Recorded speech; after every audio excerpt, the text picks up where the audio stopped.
Hello guys, welcome sa ating bagong video. Napansin mo ba na yung sasakyan mo medyo lumalakas siya sa konsumo ng fuel like diesel or gasolina kapag bumabiyahe ka?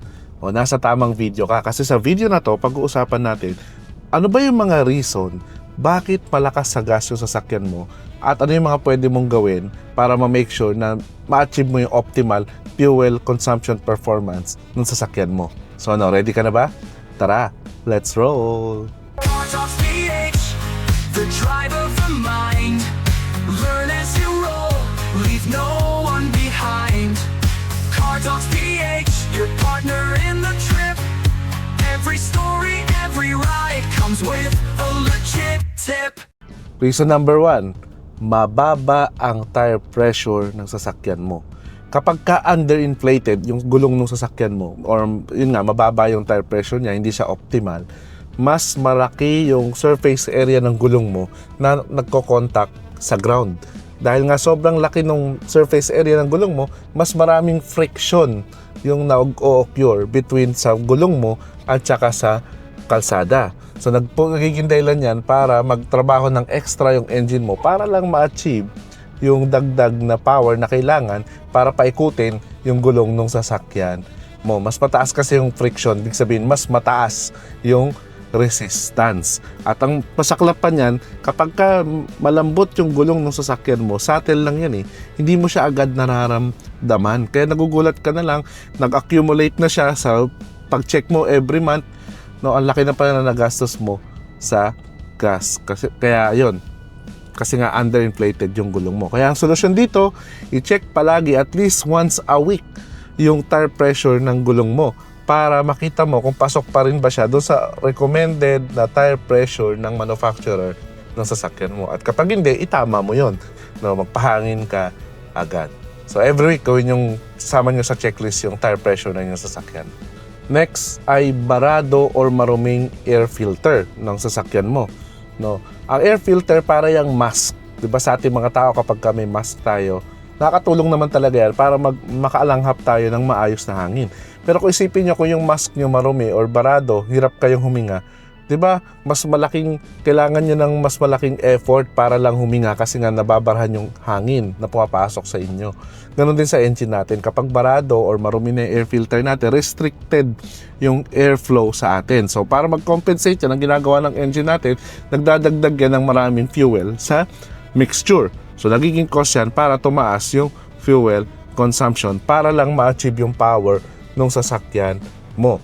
So anong pwede nyo gawin dyan? No? I-check nyo palagi yung inyong air filter during PMS. Sabay nyo, inspect nyo kung kaya pang linisin, dilinisin nyo. Kung marumi na talaga, barado na, kailangan ng palitan.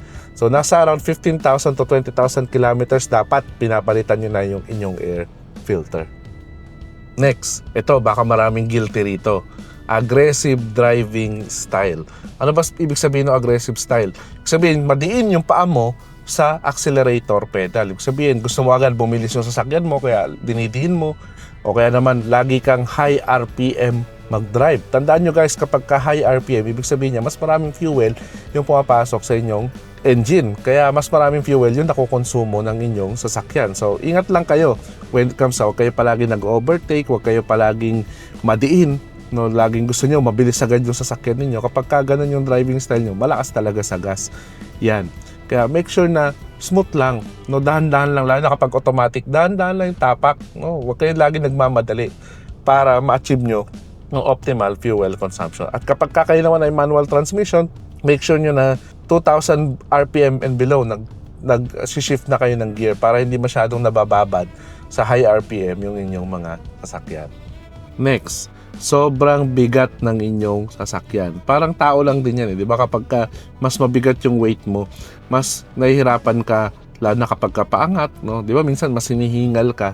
Ganon din yung sasakyan. Kapag mas mabigat, palaging puno yung sasakyan natin, talagang given na yan. Lalakas talaga sa gas yung sasakyan mo. Lalo na kapag ka paangat, laging paakyat yung dinadrive mo, mas mararamdaman mo yan. Pero di mo naman syempre maiwasan na magkarga o magsakay ng tao sa iyong sasakyan kasi sasakyan nga yan Ang pinapoint out ko dito guys ay baka naman meron kayong mga excess clutter sa inyong sasakyan o dumi or kalat or mga bagay na nasa sasakyan ninyo pero hindi nyo naman kailangan.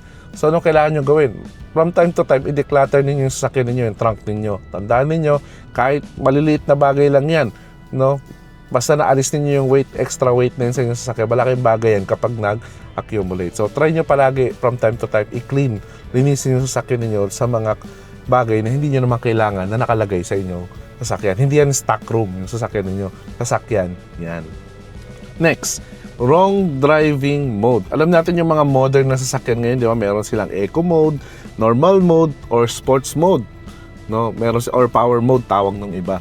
Kapag hindi mo alam kung paano gamitin yung mga modes nakaka-apekto yan sa fuel consumption ng iyong sasakyan. Kaya dapat mong gawin, kapag malalapit lang yung binabiyahe mo, or hindi ka naman nagmamadali, eco mode ka lang. Kapag ikaw naman ay nasa highway, normal mode. Kapag kailangan mo ng extra boost ng power like paakyat or kung ano pa man, doon ka mag-sports mode or power mode. Kapag lagi ka naka-sports mode or power mode kapag city drive, malakas sa fuel.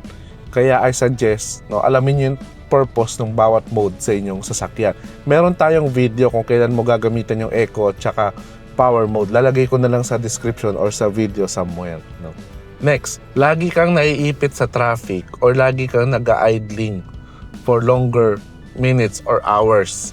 No, tanda natin, kapag lagi tayong naiipit sa traffic, malaki talagang contribution yan sa fuel consumption ng inyong sasakyan. Kaya kung matatry mo na dumaan sa isang lugar na walang traffic or agahan mo yung alis mo or i-budget mo yung time mo para hindi ka palagi naiipit sa traffic, malaking bagay na yon sa fuel consumption mo.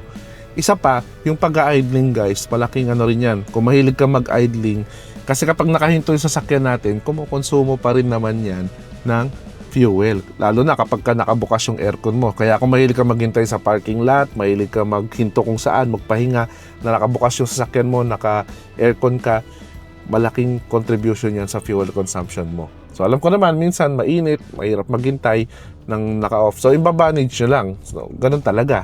No, kailangan nyo kumuha ng compromise. So, pero kung babawasan nyo yung pag-idling, malaking bagay yan para bumaba yung fuel consumption ng inyong sasakyan. Next, overdue palagi ang preventive maintenance ng iyong sasakyan like oil change at yung iba pa. No, tanda natin guys, kapag wala sa optimal condition yung engine ng sasakyan natin, lalakas talaga yan sa gas. At syempre, nalalaman natin na nasa optimal condition yung engine natin kung sinusunod natin yung preventive maintenance schedule ng ating sasakyan. So, nagpapalit ka ng oil, nagpapalit ka ng filter, nagpapacheck ka ng iba pang mga bagay sa iyong sasakyan. Malaking bagay yon para ma-achieve mo yung optimal fuel consumption ng iyong sasakyan. Kaya i-follow nyo palagi ang PMS schedule ng iyong sasakyan guys para ma-achieve nyo ang better fuel consumption ng iyong sasakyan. Next, palaging nakatodo yung aircon ninyo. May ibang mga nagsasabi guys na masarap daw sa pakiramdam yung ganun Tinotodo nila yung aircon nila, tapos yung fan na lang yung hinihinaan nila. Yung thermostat or yung temperature sobrang baba or nakatodo. Hindi magandang practice yun guys. Kasi kapag nakatodo palagi yung inyong aircon thermostat, yung ating compressor ng ating sasakyan, madalas siyang naka-on. At kapag madalas siya naka-engage, mas malakas siya sa fuel consumption. Kaya ibagay nyo palagi, i-adjust nyo palagi yung thermostat ng inyong sasakyan. Hindi lang yung fan ninyo. Kapag kagabi naman, medyo malamig, baka maganda, gitna lang siya. Kapag tanghali naman, kapag sobrang init, or kapag kaya naman, i-adjust nyo pa rin. Wag lang yung fan. Kasi hindi naman yung fan yung nagdi-dictate ng kung kailan mag-engage yung compressor ng inyong sasakyan, kundi yung thermostat or yung switch niya for temperature. Yun yung nagdi-dictate kung kailan mag-engage yung compressor nyo. So, kaya i-manage nyo siya wisely para ma-achieve ninyo yung better fuel consumption ng inyong sasakyan. So yun guys, yung mga naisip kong reason kung bakit malakas sa gas or malakas sa fuel yung sasakyan natin. So kung meron ka pang mga naisip na reason, comment down below. Excited din akong malaman. Kaya sana nakatulong sa iyo yung video na to para mapatipid mo pa yung fuel consumption ng iyong sasakyan. Lalo na ngayon, 2026 na, gusto mo makatipid ng budget, hindi ba?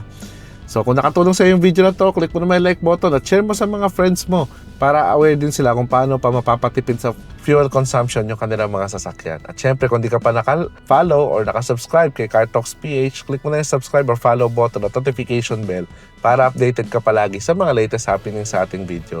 So to the next videos guys, always remember, drive safe and enjoy!